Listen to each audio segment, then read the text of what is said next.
Fenrir, également connu sous le nom de Fenris ou Fenriswolf, est l'une des créatures les plus fascinantes et redoutées de la mythologie nordique. Ce loup gigantesque, fils de Loki et de la géante Angerboda, incarne le chaos et la destruction, mais aussi les thèmes du destin, de la lutte et de la puissance des forces primordiales. À travers ce texte, nous allons explorer en profondeur les origines de Fenrir, ses caractéristiques, ses liens avec les dieux, et son rôle dans les récits du Ragnarok. Fenrir est né de l'union tumultueuse entre Loki, le dieu de la tromperie et du changement, et Angerboda, une géante qui est souvent associée aux forces primordiales de la nature. De leur union, naquirent également deux autres créatures redoutables, Jormungandr, le serpent de Midgard, et Elle, la déesse des morts. Cette fratrie représente les forces de chaos et de destruction dans la mythologie nordique, mettant en lumière le rôle important que joue Loki dans l'ordre cosmique. Le lien de Fenrir avec Loki est significatif, car Loki est souvent considéré comme l'agent du désordre dans la mythologie. La naissance de Fenrir préfigure les conflits à venir entre les dieux et les forces du chaos, et son existence même est un présage des calamités qui suivront. Fenrir est souvent représenté comme un symbole du mal, un précurseur des forces qui mèneront à la fin des temps. Au fil des ans, Fenrir grandit à une vitesse prodigieuse, devenant un loup de taille colossale.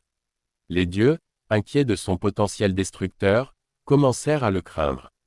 Ils tentèrent de le contenir, mais Fenrir, par sa force et sa taille, échappa à leur tentative. Pour éviter le désastre, les dieux prirent la décision de l'attirer à Asgard, leur royaume, en prétendant qu'ils souhaitaient l'honorer. Pour contenir Fenrir, les dieux élaborèrent un plan. Ils lui présentèrent d'abord une chaîne faite de l'acier, mais Fenrir, conscient de la trahison potentielle des dieux, brisa facilement cette première chaîne. Les dieux, effrayés par sa puissance, décidèrent d'utiliser des matériaux magiques pour le retenir. Ils commissionnèrent les nains à créer une chaîne spéciale appelée Gleipnir, faite de 6 éléments extraordinaires, la force d'un ours, les racines d'une montagne, la voix d'un oiseau, la barbe d'une femme, la salive d'un poisson, et le souffle d'un oiseau. Ces éléments, combinés, formaient une chaîne aussi fine qu'un fil de soie mais d'une solidité incroyable. Lorsque Gleipnir fut terminé, les dieux convinrent de défier Fenrir à la tester, prétendant que c'était un jeu. Cependant, Fenrir se méfiait. Pour prouver qu'il ne serait pas retenu, il demanda qu'un des dieux place sa main dans sa gueule. Tyr, le dieu du combat et du droit, accepta ce sacrifice, plaçant sa main dans la bouche de Fenrir. Lorsque Fenrir fut enfin lié par Gleipnir, il comprit qu'il avait été piégé. Furieux, il mordit la main de Tyr, le rendant célèbre pour son sacrifice courageux. La légende de Fenrir est inextricablement liée au Ragnarok, l'apocalypse de la mythologie nordique. On dit que lors de cette bataille finale, Fenrir, libéré de ses chaînes, se jette dans la bataille contre les dieux. Sa libération est souvent interprétée comme l'accomplissement d'une prophétie et le résultat inévitable du désordre que Loki a introduit dans le cosmos. Lors du Ragnarok, Fenrir affronte Odin lui-même. Dans un affrontement titanesque, il dévore Odin, ce qui marque un tournant tragique dans le récit du Ragnarok. L'acte de dévorer le chef des dieux souligne la puissance brute et le danger que représente Fenrir, mais il symbolise aussi la nécessité de faire face aux conséquences du désordre que représente Loki. Après avoir dévoré Odin, Fenrir est finalement confronté à Vidar, l'un des fils d'Odin, qui se venge de la mort de son père. Vidar porte des chaussures magiques fabriquées à partir de la peau des morts et utilise sa force pour ouvrir la gueule de Fenrir, le tuant ainsi.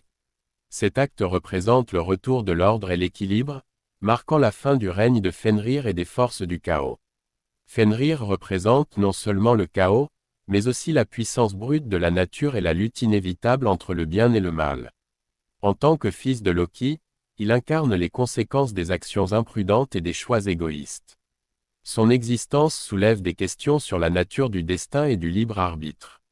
Les dieux, bien qu'ayant des pouvoirs immenses, ne peuvent échapper à leur destin, et Fenrir devient le symbole de cette inéluctabilité. Il est également intéressant de noter que le loup Fenrir est souvent interprété comme une représentation des forces du mal qui, malgré leurs intentions destructrices, jouent un rôle crucial dans la cyclicité de l'univers. Sa mort par Vidar, après avoir causé tant de destruction, signale non seulement la fin de l'ère des dieux, mais aussi le début d'un nouveau cycle de vie et de régénération. Fenrir a également eu une influence significative dans la culture populaire moderne. Il apparaît dans des œuvres littéraires, des films, des jeux vidéo et des séries télévisées, souvent en tant que symbole du chaos et de la puissance destructrice. Sa représentation varie d'une œuvre à l'autre, mais il est généralement décrit comme un loup colossal, souvent lié au thème de la rébellion et de la lutte contre l'autorité. Dans des jeux comme God of War et des séries comme Marvel, Fenrir est réinterprété tout en conservant ses caractéristiques fondamentales de puissance et de menace. Cela témoigne de la durabilité de sa légende et de son attrait en tant que personnage mythologique. Fenrir, en tant que figure emblématique de la mythologie nordique, incarne la dualité de la nature humaine et des forces qui gouvernent l'univers. Sa naissance de Loki et Angerboda, sa croissance rapide, son lien avec la magie et sa participation au Ragnarok en font un personnage complexe et tragique. En tant que symbole du chaos, il représente les conséquences des actes de désespoir et de rébellion, mais aussi l'importance de la lutte pour l'ordre et l'équilibre. Fenrir rappelle que même les forces les plus puissantes et redoutées ont leur place dans le cycle éternel de la vie, de la mort et de la renaissance.